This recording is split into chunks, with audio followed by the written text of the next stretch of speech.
nandito ngayon si Miss Nika. Naimbitahan natin siya. Miss Nika, taga saan ka? Taga Muntinlupa. Yeah! Miss Nika, single ba or may jowa? Single. Ulit, di ko narinig. Single ba o may jowa? Single. Ooh! I like that. You know the 360 or hindi? 360.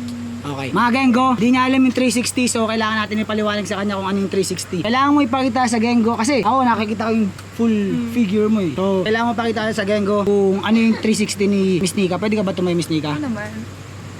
Miss Nika, can you turn around? Yes! Out! Ew! Y'all see that? So, ako nga pala si Superfly Miss Nika. Kung di mo kilala, hindi ako yon. Magkaiba kami ng relo. At bukod doon, ako yung gumawa ng pop me up. Saan ba? Saan ba yun?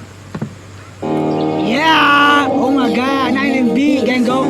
May inay signal pero sa amin lahat yan nasasakop namin. Kaya para sa mga di nakakaalam, tignan mo. Miss Nika na mismo, alam niya. Alam niya yung kanta natin. Kaya sa mga di ayaw sumuporta sa atin dyan, bahala kayo. Basta ako, dito kami sa bundok. Tama ko si Miss Nika. And yes, nakita mo naman, di ba? Nakita niyo yung tatlong ways na pagpapakilala ko. Di mo napansin kasi masyadong mabilis. So, binigay ko yung isang kamay, binigay ko yung beso kong pagpapakilala, at binigay ko yung yakap ko na pagpapakilala. Yun ay nararapat lang sa iba't ibang klase ng tao. Kaso, nakita ko sa kanya yun. Kaya pinakita ko sa kanya yung tatlong pagpapakilala natin. Okay, di ba?